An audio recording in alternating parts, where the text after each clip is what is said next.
with the Harinam group. So you have some questions? Yes, we interview. Does everyone understand English Yes, here? yes. Okay. And first one, we'd like to encourage devotees to come and participate in Harinam Nagar Sankirtan. So Yes. come outside from temples, from homes, and so please enlighten about these topics. Well, yeah, I'm very much encouraged when the devotees, instead of staying compact within the temple, they come out, and there's actually more potency. When you come out and chant in public, the more people, the better. And actually, when you bring people to Krishna consciousness, you become very dear to Krishna. So it's part of our preaching movement. Now, you asked me the question of when I first went on Harinam. It's a very interesting question to answer. That I was a new devotee. I joined the movement in 1971, which is probably before any of you were born, I think. So I joined the movement in 1971, and I put on a dhoti the first day. So it was a little embarrassing in the Western world to be wearing a dhoti. I think you know that, just going out in a dhoti the first time. And there were all my friends there in the same village. But the reason I did it so quickly is because I had just met Prabhupada. Originally, I never wanted to put a dhoti on or change my lifestyle. But when I met Srila Prabhupada, I experienced so much compassion and love from Prabhupada that compassion and love overwhelmed me, and I thought, I want to serve Srila Prabhupada for the rest of my life. So therefore, I shaved off all my hair, put on a dhoti, and went on Harinam the first day that I moved into the temple. And it was the most amazing experience I ever had, going out and chanting Krishna's names. And also at that time we distributed Back to Godhead magazines as part of the Harinam. So we would chant on the street corner and people would come up. And I just remember being in complete ecstasy, complete bliss from doing that Harinam. And from that day forward, whenever I distributed books, I wanted to have a Harinam party nearby to keep the atmosphere very pure. So we've done Harinam in many different places. South America, I was in South America, different countries for many years. And of course in India, with Srila Prabhupada, and then also in America in many, many different places. So Harinam is in our blood. I mean, it's Lord Chaitanya's movement. It's a Sankirtan movement. Sankirtan means congregational chanting, complete chanting, and the more people, the better. So that's my realization about Harinam, and I'm very happy to see you all doing Harinam. And I would, rather than them having Kirtan Melas, I'd like a Sankirtan Mela.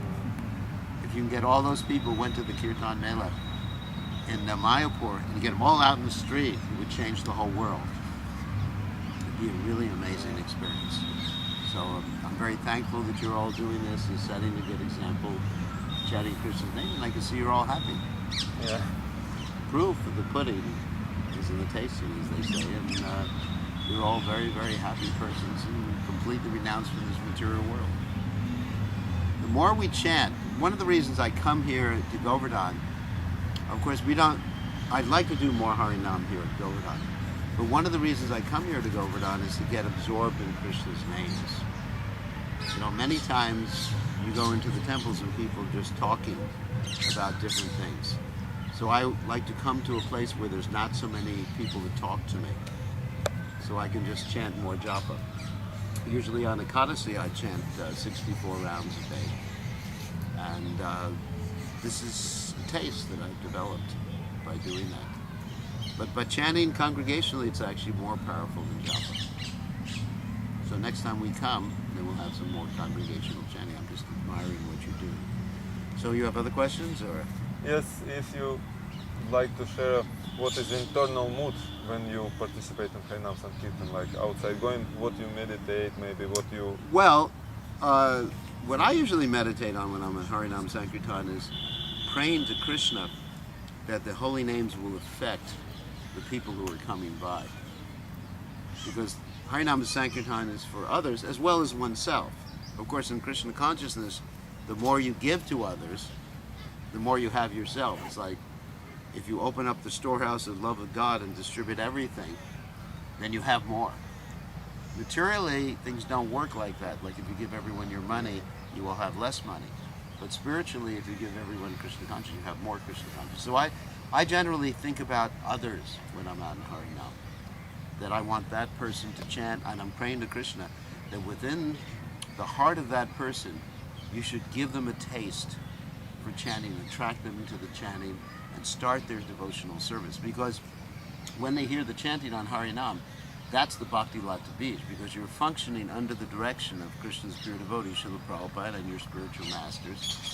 And you're able to implant that seed of devotion in people's hearts.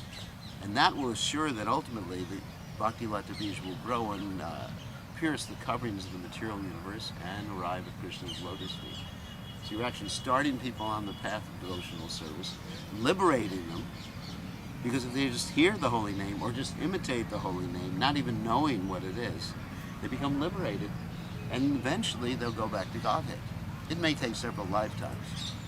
I mean, one has to be patient. But you're liberating basically the whole universe. And not only, as Haridas Thakur describes, the animate living entities, or the human beings, but also the inanimate living entities like the trees, the creepers, the grass. They're all getting liberated by the Harinam chanting. So you're doing the best service. There is no better service to be done than chanting the holy names congregationally so people can hear. Correct. Could you kindly tell a story, maybe some of your memories, very vivid, connected to some wonderful experience with Krishna consciousness? Anything, Harinama Sankirtana, or any wonderful experience? Okay. I mean, I could tell some Prabhupada stories. I'll tell one Sankirtan story, Harinama Sankirtan story. We were having a big Harinam, there was a festival going on. And there was one man started walking past, and he said, "What are you putting in the air? I feel so happy." He thought we were burning marijuana or something. And then he was becoming ecstatic. He said, "Wow, feeling ecstatic, what are you doing?" And then he walked, because the atmosphere of the spiritual world expands wherever the Harinam performance is going on. Anywhere, whether it's here or anywhere, the spiritual world manifests itself. So as far as a story, I'll tell a story about Prabhupada. Once upon a time, many years ago, I was in charge of some temples in South America. We were distributing a lot of books. In the month of December, in the city of Caracas, Venezuela, the devotees distributed 35,000 Bhagavad Gitas, hardbound Bhagavad Gitas, in one city, in 1 month. And so I went to see Srila Prabhupada in Mayapur. This was in 1975. I went to see Srila Prabhupada in Mayapur, and I was explaining to Srila Prabhupada that we distributed 35,000 Bhagavad Gitas in 1 month, and Prabhupada's eyes opened wide. And then I pointed out the one devotee who had distributed 10,000 Gitas by himself. And Prabhupada said, "He has the mercy of Krishna." But the rest of us were experiencing some envy of him. Because I was thinking, I'm the temple president. I got to get some mercy too.